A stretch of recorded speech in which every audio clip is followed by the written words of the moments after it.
La historia de cómo los animales han cambiado nuestra historia es sobre todo la historia de cómo los animales nos ayudaron a hacer historia. Esta es la historia de los animales que han trabajado con nosotros y para nosotros. Nos han alimentado y vestido. Han luchado por nosotros y han sido nuestros amigos. Esta es la historia de los animales que hemos creado. Lo que los humanos hubieran conseguido solos, si ningún animal hubiera sido nunca domado, domesticado y cuidadosamente criado, es incierto. Pero hubiera sido mucho menos de lo que vemos hoy en el mundo. Esa es la razón por la que nuestra historia se titula Animales que cambiaron la historia.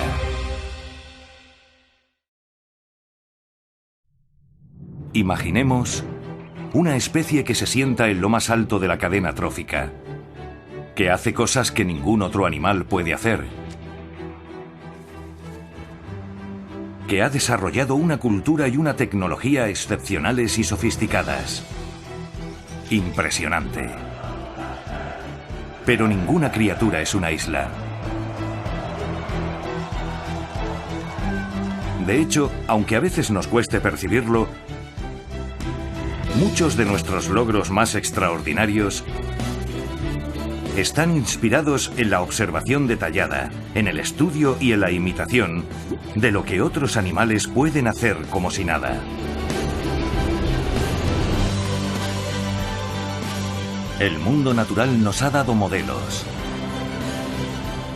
metáforas y, por encima de todo, inspiración. Y lo ha hecho para muchas cosas que nosotros consideramos la quinta esencia de lo humano. La inspiración.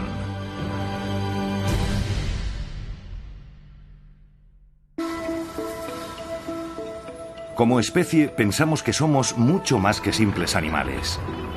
Como individuos, nos consideramos únicos. No hay nadie como nosotros. Pero ¿cómo definimos nuestro lugar en el mundo? ¿Por la cultura?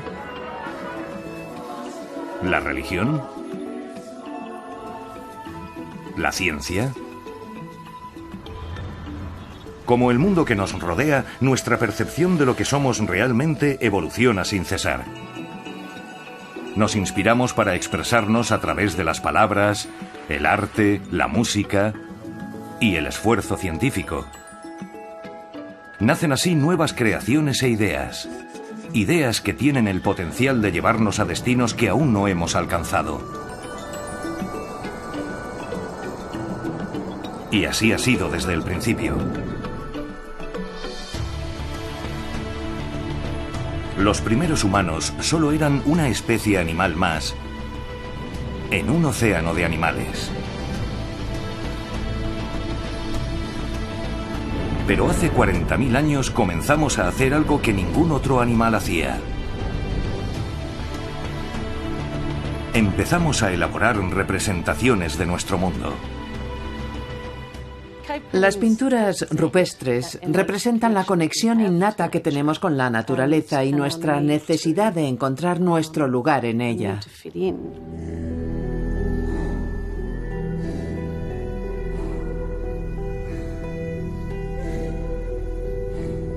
Tanto si esas imágenes servían para representar un inventario de los animales de presa, como si tenían funciones mágicas y religiosas, siguen siendo un elemento de discusión entre los especialistas. Lo que es seguro es que son las primeras evidencias del intento del hombre por intentar comprender y encontrar un sentido al mundo que le rodeaba. Esas pinturas rupestres representan la aparición de la comunicación simbólica. Un punto de inflexión clave en nuestra historia. Fue necesario el pensamiento abstracto y también la imaginación para crear una de nuestras construcciones más poderosas y duraderas. La religión.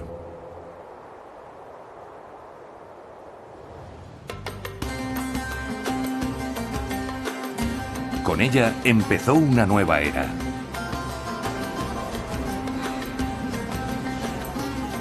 La religión fue nuestro primer intento de descifrar la naturaleza del universo y nuestro lugar en él. Traducidos a formas simbólicas, los conceptos sobrenaturales son más fáciles de comprender y comunicar.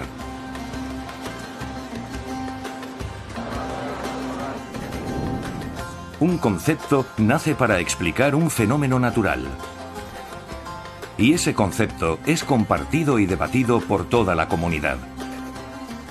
Un concepto socialmente aceptado conduce finalmente a una creencia religiosa colectiva. Con el tiempo, esas formas narrativas determinan la manera en la que debería vivirse la vida. Con independencia de que se tomen literalmente o no, la mayoría de las doctrinas religiosas comienzan con un relato de la creación. Y por lo general, el personaje central de ese relato es un animal.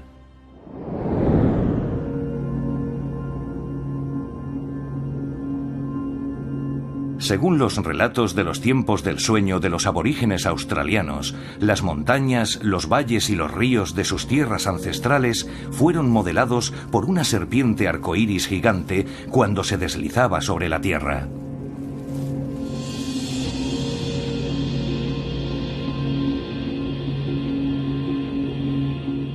Para explicar las tormentas devastadoras, los antiguos chinos creían que una deidad enfurecida, Yuqiang, se convertía en un pájaro gigante que provocaba huracanes con sus alas.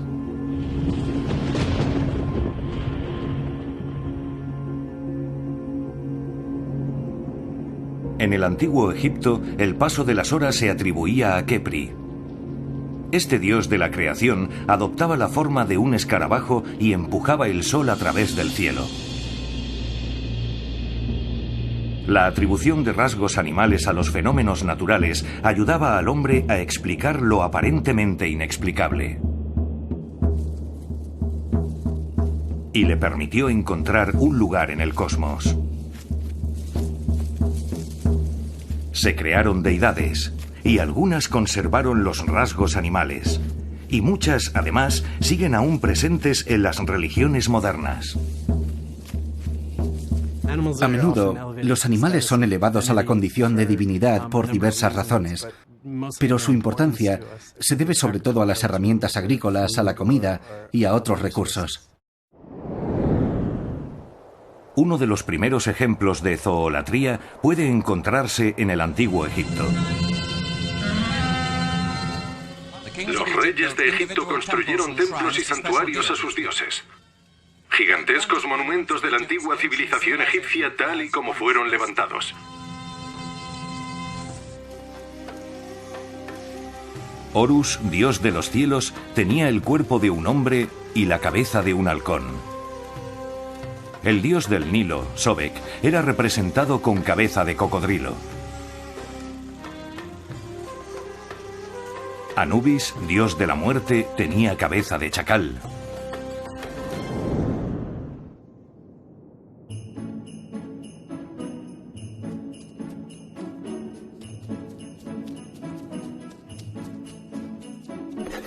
El chacal, un carroñero del desierto. El chacal es un perro salvaje que vivía en grandes regiones de África y de Oriente Medio. Muy activo durante las horas del alba y del crepúsculo, los antiguos egipcios veían a los chacales merodeando a menudo entre las tumbas. Un detalle que dio lugar a que se considerara al chacal como un animal relacionado con el más allá.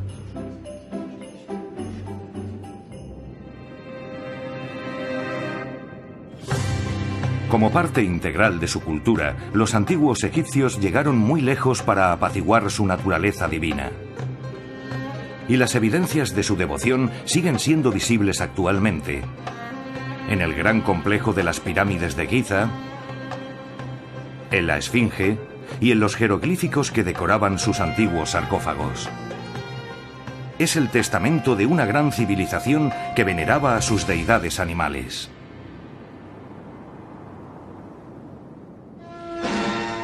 Uno de los los hallazgos más importantes de la posguerra por los egiptólogos ha sido el descubrimiento de una avenida de esfinges del año 1500 a.C., todas ellas con cuerpo de león y la cabeza de un rey. Los gatos y los leones eran animales sagrados en la sociedad del antiguo Egipto. Símbolo de la fuerza y de la ferocidad, la diosa con cabeza de leona, Mafdet, representaba la justicia y las ejecuciones. Los gatos domésticos, muy apreciados para controlar las plagas, a menudo eran momificados y sepultados junto a sus amos como ofrenda a la diosa gata Bastet, que representaba la protección, la fertilidad y la maternidad. Pero ¿cómo sabían si a los dioses les complacían esas ofrendas? ¿Y qué otra cosa podían hacer para aplacarlos?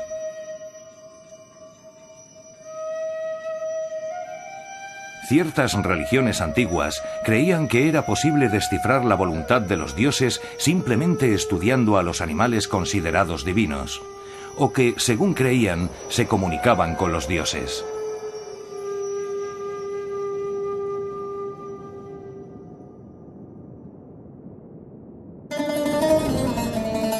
Como los egipcios, los griegos de la antigüedad asociaban a sus dioses con animales sagrados. Artemisa, el oso. Atenea, el búho. Poseidón, el caballo. Venerados como prolongación de los dioses, esos animales eran considerados cauces entre el mundo físico y el divino.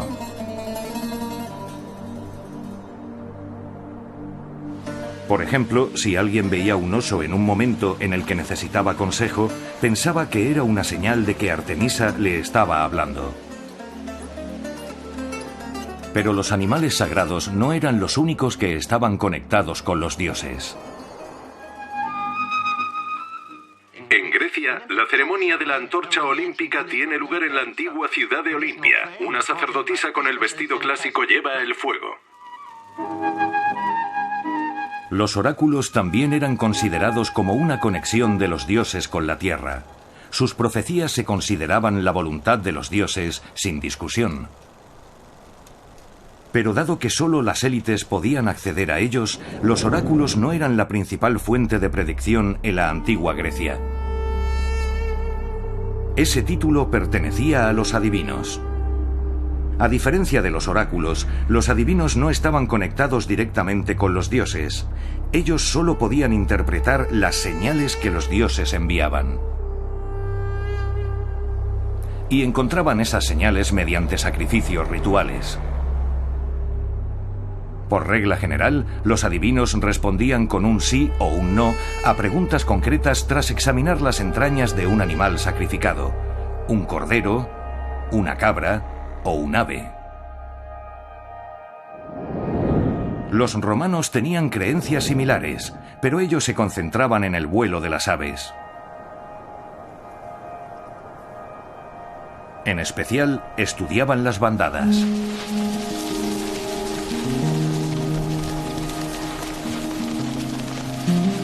No es extraño que esos llamativos fenómenos naturales llamaran la atención de los místicos romanos.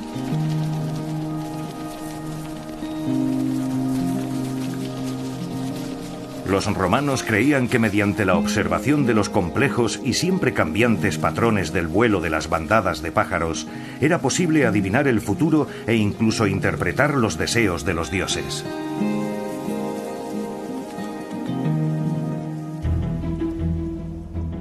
Ese tipo de profecía se denominaba augurio. Los augures eran consultados siempre antes de tomar una decisión importante. Los augures eran consultados en tiempos de desastres, hambrunas y de gran necesidad. Poderosos por derecho propio, la decisión de ir a la guerra o no a menudo se tomaba por las interpretaciones que hacían del vuelo de las aves.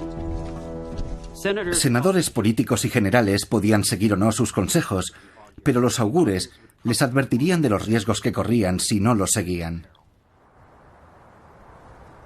Pero no solo en los confines de la religión han alcanzado los animales un estatus tan elevado. En la historia apareció otra creación exclusivamente humana que atribuía poderes a los animales. Los personajes antropomórficos. Animales con características humanas. Son omnipresentes en nuestra tradición narrativa.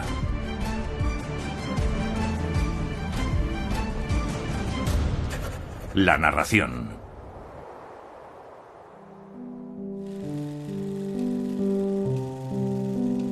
Las fábulas, por regla general, presentan a animales que se comportan y hablan como las personas con el propósito de impartir una lección moral. Dirigidas principalmente a los niños, los personajes animales divierten a la vez que instruyen. Las tartas de la reina han sido robadas. ¿Robadas? ¿Quién habrá sido? Sí, ¿quién? ¿Quién se atrevería? ¿Quién habrá sido? No puedo imaginarlo. Se cree que las fábulas aparecieron en el Medio Oriente, desde donde llegaron a la India, y finalmente a Grecia, donde Esopo escribió su famosa colección de fábulas recopiladas en el siglo IV a.C. Los animales antropomorfos ocupan un lugar preferente en las fábulas de Esopo. Con el paso de los siglos, las fábulas aparecieron en muchas culturas. Con Esopo en Occidente, Rumi en Oriente, Valmiki en la India.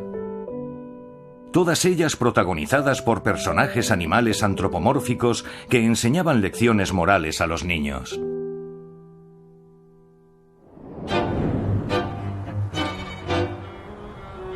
Por otra parte, los cuentos de hadas, o más exactamente los cuentos populares, son historias transmitidas de generación en generación y a menudo dirigidas a los adultos.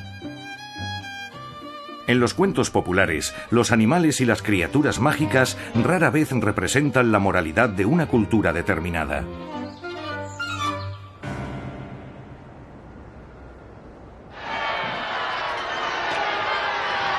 De hecho, a menudo se toleraban los comentarios críticos y satíricos sobre la vida humana de esas historias, porque los personajes eran animales y no personas.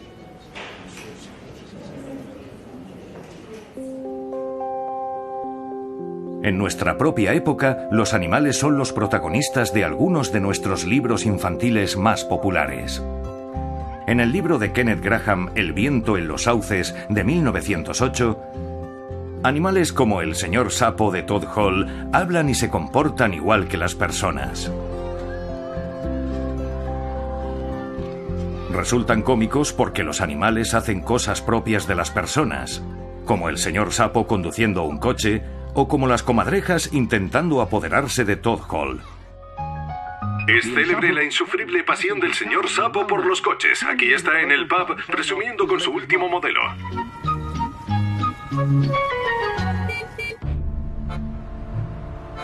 Quizá la alegoría más conocida protagonizada por animales sea Rebelión en la granja, de George Orwell. No es un libro para niños. Es una historia sobre la corrupción de los ideales originales de la Revolución Rusa durante el auge del estalinismo. Entre los personajes hay cerdos, caballos, burros, unos cuantos humanos y otros animales.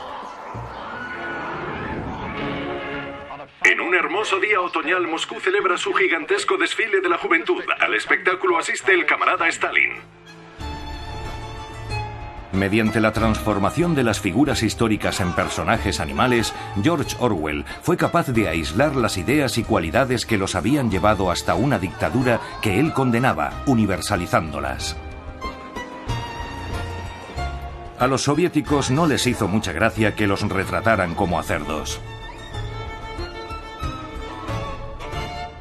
Lo realmente espeluznante acerca de la representación de los animales en Rebelión en la granja no es solo que ellos sean conscientes y malvados, en especial los cerdos que representan al Consejo de Dirigentes Soviéticos, sino que se hacen más humanos aún hacia el final de la novela, cuando empiezan a caminar sobre dos patas.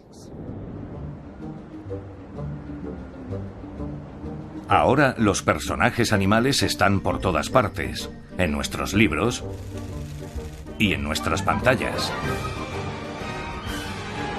Pero no solo la literatura y el cine están influenciados por nuestra observación de los animales. Existe otra disciplina artística cuyas raíces se hunden en los principios naturales más básicos.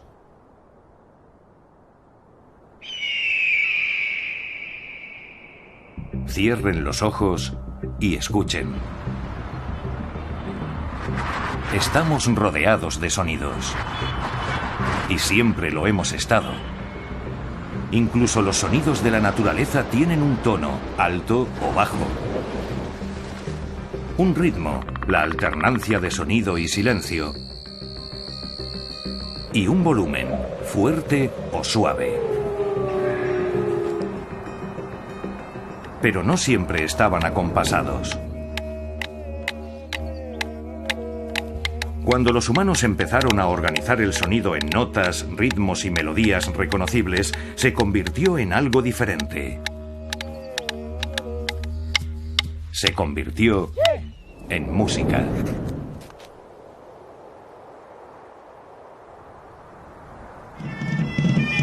También la música está ahora por todas partes. Es un idioma por derecho propio, el único que es realmente universal, capaz de expresar cosas que ni siquiera las palabras pueden expresar. La música es uno de los mayores logros de la humanidad. Es el sello distintivo de nuestro singular genio creativo, aunque realmente no es así.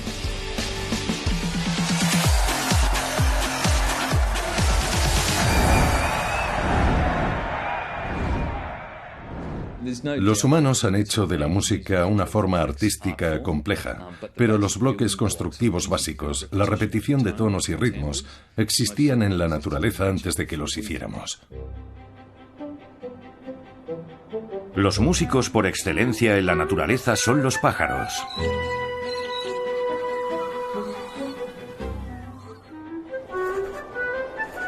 Las aves cantoras.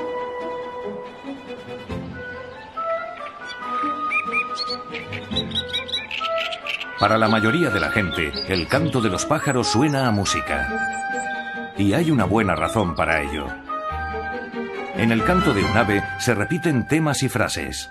Y a diferencia de las vocalizaciones de, por ejemplo, una vaca, hay una variedad de notas claras y diferenciadas. A menudo la pauta es muy intrincada. Desde el punto de vista de un pájaro, su propósito es pura y exclusivamente práctico. El canto, a diferencia de las llamadas o reclamos, por lo general es más largo y pretende atraer a una pareja. Algunos pájaros macho incluso componen una nueva canción para cada estación de celo, probablemente como forma de destacar entre sus competidores.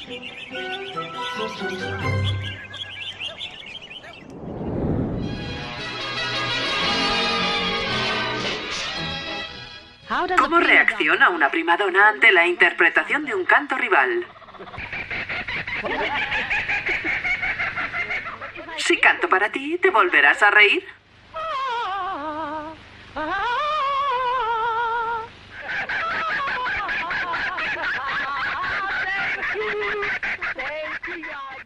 Los musicólogos dirían que el canto del pájaro no es música, al menos no como nosotros la definimos, porque no se basa en escalas o en una estructura interválica que clasificaríamos técnicamente como música. Es posible, pero eso no significa que el canto de las aves no haya influido e inspirado durante mucho tiempo a los músicos humanos. Vivaldi en el concierto El Jilguero, Beethoven en la Sinfonía Pastoral o Ravel en Daphnis y Chloe utilizaron el canto de las aves de una u otra forma. Mozart incluso transcribió la llamada de apareamiento de su mascota, un estornino, en uno de sus conciertos para piano.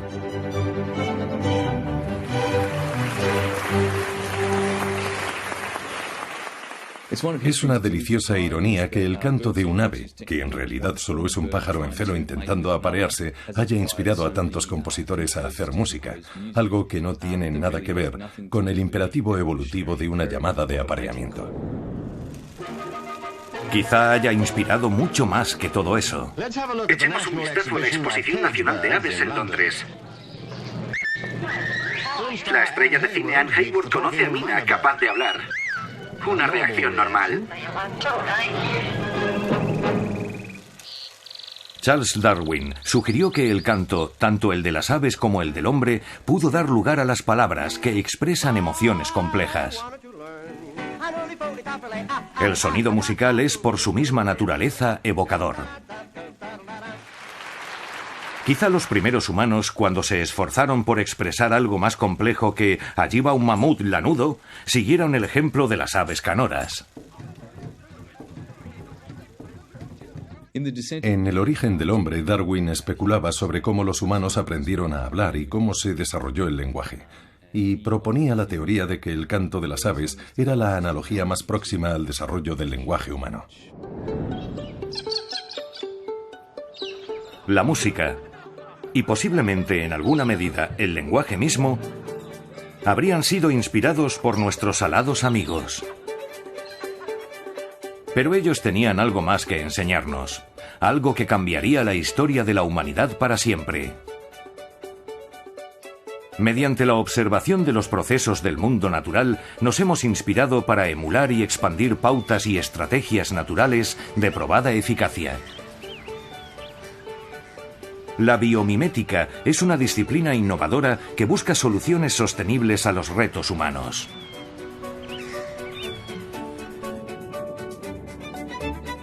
Probablemente nunca haya existido una época en la que los humanos no imaginaran poder volar como los pájaros.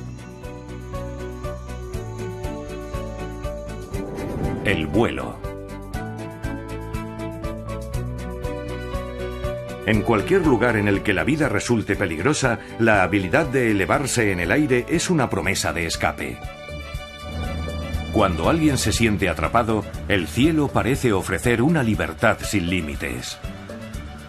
En los mitos de muchas culturas, los dioses poseen el poder de volar. Volar es compartir cierto tipo de divinidad.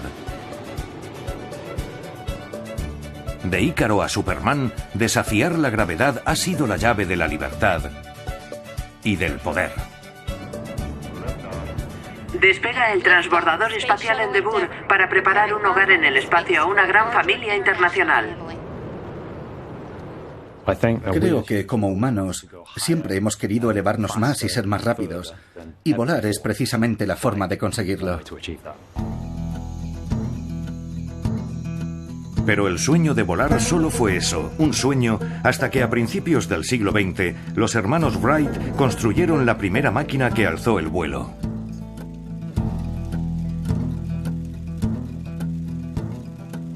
Aquel fue uno de los experimentos más importantes de la biomimética de la historia de la humanidad. Pero no surgió de la nada. El estudio científico del vuelo que condujo a la hazaña del Kitty Hawk había empezado 5 siglos antes en Florencia.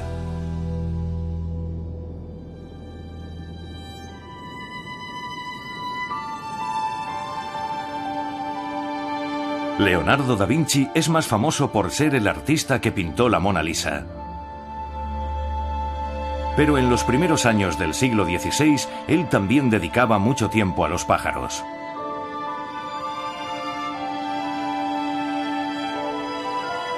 Observador incansable de la naturaleza, Leonardo sentía fascinación por el vuelo de las aves.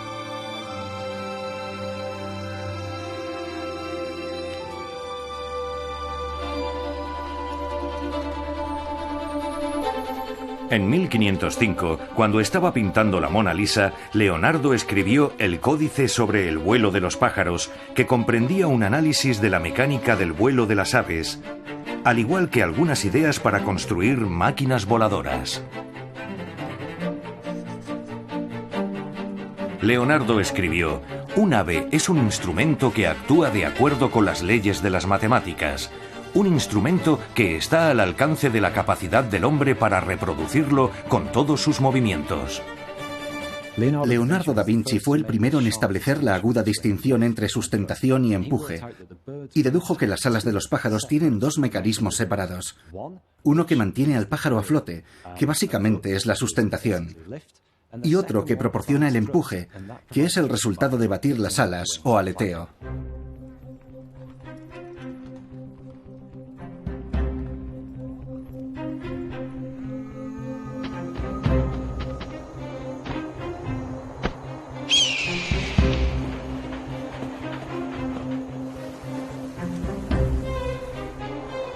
Contrariamente a la creencia popular, el movimiento de las alas no hace que las aves se eleven. El aleteo les proporciona el empuje que las impulsa hacia adelante.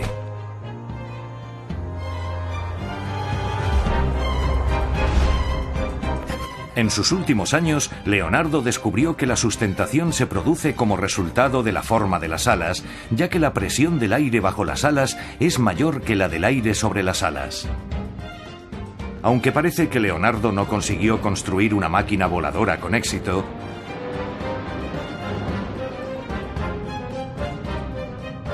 sus pioneros estudios fueron clave para el siguiente gran paso.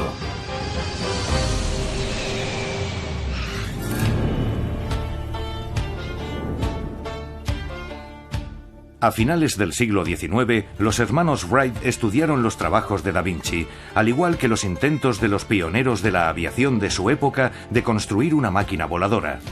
Algunas máquinas consiguieron elevarse en el aire, pero ninguna logró un vuelo sostenido.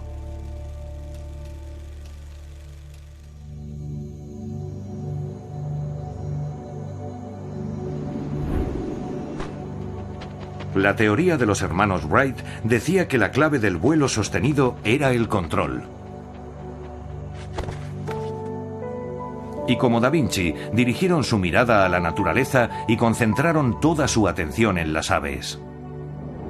Y en particular, el águila captó el interés de los hermanos Wright. Muy comunes en muchas regiones del mundo, las aves carroñeras poseen largas alas.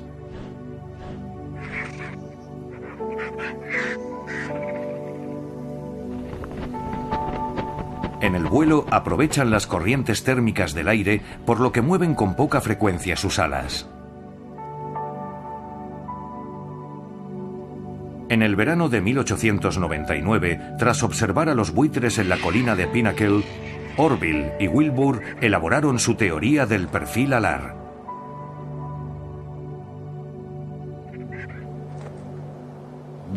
Quizás el perfil alar fue una de las contribuciones más importantes de los hermanos Wright a la historia de la aviación. Los hermanos observaron que las alas de los pájaros se curvan cuando alzan el vuelo, y se dieron cuenta de que los pájaros maniobraban cambiando el ángulo de los extremos de las alas. Los Wright habían encontrado la clave para controlar su máquina voladora. Inspirados por aquel descubrimiento, los hermanos patentaron un sistema de poleas y cables que curvaban los bordes de las alas en direcciones opuestas. Una técnica que recuerda mucho a la del vuelo de las aves.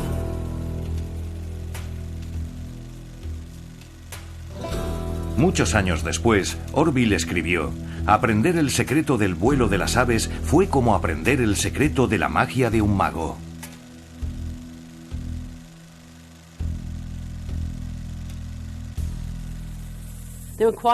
Mucha gente aseguraba haber conseguido el vuelo sostenido humano, pero eso solo lo demostraron los hermanos Wright. Fue el 17 de diciembre de 1903.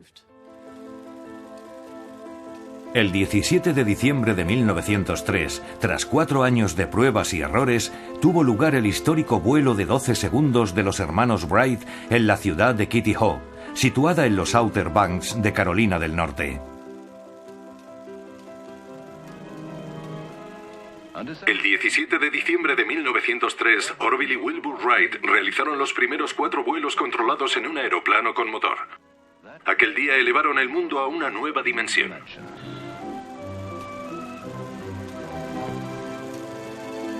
Fue un logro extraordinario. La culminación de siglos de sueños, observación y experimentación.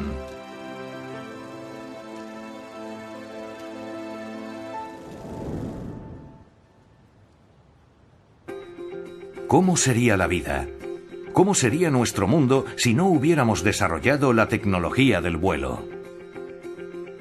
Desde el principio, los aeroplanos superaron en velocidad a cualquier otro medio de transporte. Como resultado, podemos viajar más rápido. Y el efecto es que el mundo es un lugar más pequeño, con cada vez menos fronteras remotas. Hoy, un turista puede volar desde Nueva York a Bombay en 16 horas. El mismo viaje por mar duraría 37 días. La habilidad de volar también ha cambiado radicalmente nuestra forma de combatir. En 1903, los hermanos Wright realizaron el primer vuelo sostenido. Algo más de una década después, en la Primera Guerra Mundial, las naciones usaban aeroplanos sencillos para misiones de reconocimiento y bombardeos a pequeña escala. En la Segunda Guerra Mundial, la aviación se convirtió en un elemento clave de los ejércitos modernos. Y 41 años después del primer vuelo, sería un avión el que asestara el golpe que puso fin a la Segunda Guerra Mundial. Aunque los pájaros nos ayudaran a conquistar el cielo, cualquier relación con los bombardeos solo es una mera coincidencia. Pero la moderna tecnología militar aérea también es el resultado de una tecnología basada en otro aviador del reino animal.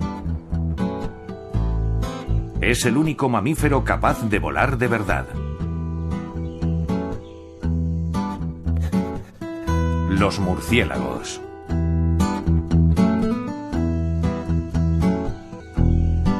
Evolucionaron hace 50 millones de años, posiblemente a partir de algunas especies de mamíferos planeadores. Sus extremidades anteriores tienen los mismos huesos que las de otros mamíferos, pero las de los murciélagos son más largas y están cubiertas por una membrana fuerte y flexible. Es esa membrana la que proporciona al murciélago la sustentación cuando vuela.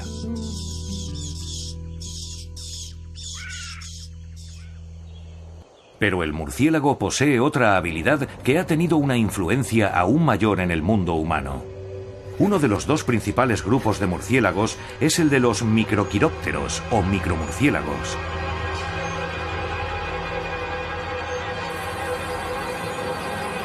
Se alimentan principalmente de insectos y cazan de noche. Aunque no son ciegos, la vista de estos murciélagos es muy débil justo cuando más la necesitan, durante la noche. Para cazar insectos se necesita velocidad y precisión, y no estrellarse contra los árboles. Pero ellos lo hacen. ¿Cómo?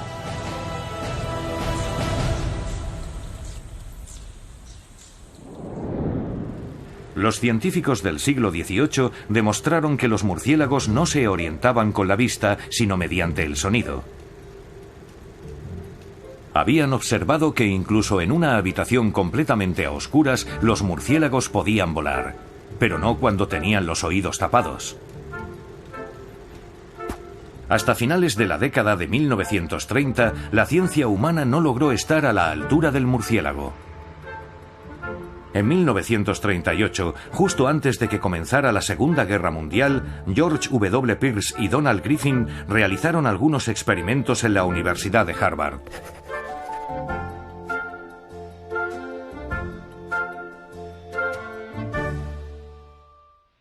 Esta máquina se usa para estudiar los ultrasonidos emitidos por los murciélagos.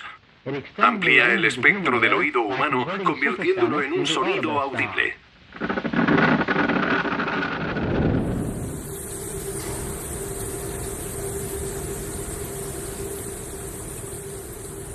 Pierce y Griffin grabaron los ultrasonidos.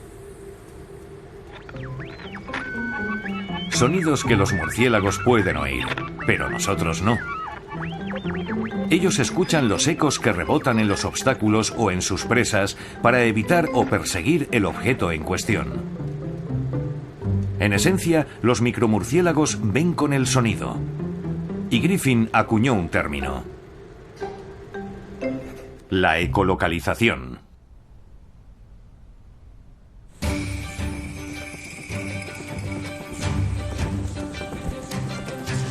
La asombrosa capacidad de los micromurciélagos para ver con el sonido inspiró a los científicos para desarrollar una versión artificial y rudimentaria de ecolocalización. Cuando los humanos empezaron a usarla, la llamaron sonar, del acrónimo inglés Sound Navigation and Ringing, navegación por sonido. Otro ejemplo clásico de biomimética. Cuando estalló la Segunda Guerra Mundial, el Departamento de Investigación de la Marina estadounidense se interesó por los estudios sobre ecolocalización de Pierce y Griffin. Sin duda, uno de los más formidables activos de las potencias del eje en la fase actual de la guerra es U-Bots. El U-Bots debe ser y será derrotado.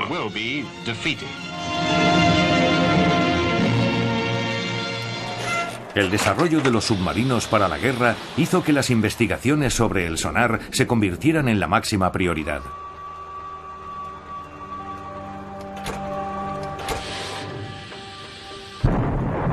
Todos querían mejorar las capacidades del sonar. Y según algunas teorías, otros mamíferos tal vez utilizaban la ecolocalización para navegar. Y no se equivocaban.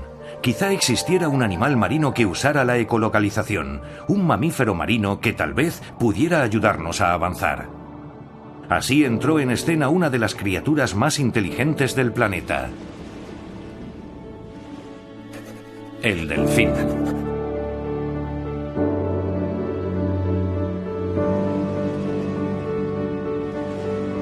Miembro de la familia de los cetáceos, a la que pertenecen también las ballenas y las marsopas, el delfín es un mamífero marino cuya historia evolutiva se separó de la del ser humano hace 95 millones de años.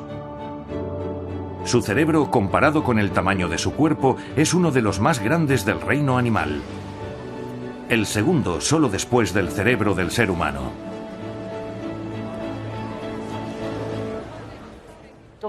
Los delfines son increíblemente inteligentes.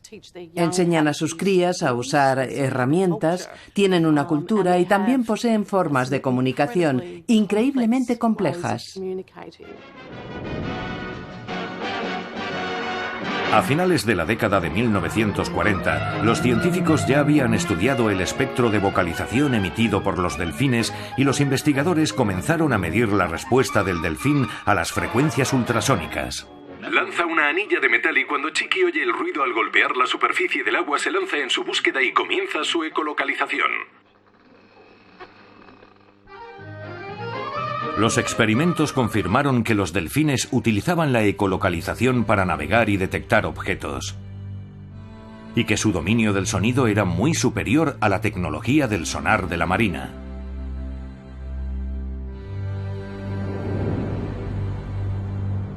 En efecto, el sonar nos permite ver bajo la superficie del océano. Es crucial para todo tipo de navegación marítima, desde los barcos de pesca a los submarinos militares. Ahora también permite a los oceanógrafos hacer mapas exactos del fondo marino. Y es una importante herramienta para la medicina moderna que utiliza los ultrasonidos para detectar enfermedades y controlar el crecimiento de los bebés que aún no han nacido.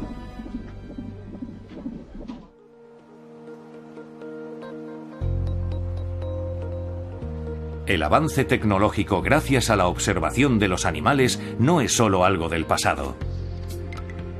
La medicina moderna solo acaba de empezar a descubrir algunos de los secretos más poderosos de la naturaleza, secretos que podrían tener un impacto profundo sobre nuestro futuro. Los científicos están descubriendo que en la naturaleza existen sustancias que pueden ayudar a curar algunas de las enfermedades más intratables. En esos casos, los animales ofrecen algo más que inspiración. Nos ofrecen la salvación. La medicina.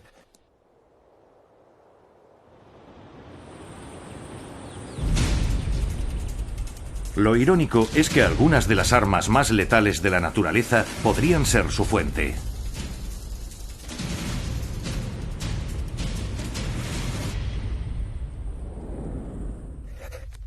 Y una de las más letales se encuentra en el árido corazón del desierto australiano. Este animal evita cualquier contacto para precisamente evitar problemas, y en especial el contacto con el hombre. Pero si le molestas, cuidado. Es la serpiente más venenosa del mundo. El taipán del interior. El taipán del interior es muy venenoso. Tiene suficiente veneno para matar a una docena de personas con una sola mordedura. Y eso es interesante, porque la cantidad de veneno no es muy alta, pero sí es muy potente. El veneno del taipán es en realidad un cóctel de diferentes elementos químicos que atacan al sistema nervioso, los riñones y el corazón. Más del 90% de ese cóctel está formado por los denominados péptidos, pequeñas proteínas con efectos diversos sobre la fisiología de la víctima. Uno de ellos es relajar los músculos que rodean el corazón.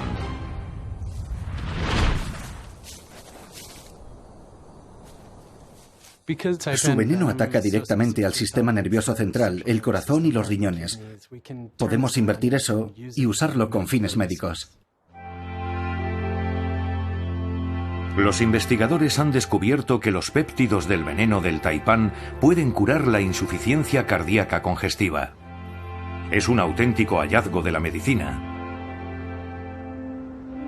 Las enfermedades cardiovasculares son la primera causa de muerte en el mundo, provocando una media de 17,5 millones de muertes al año.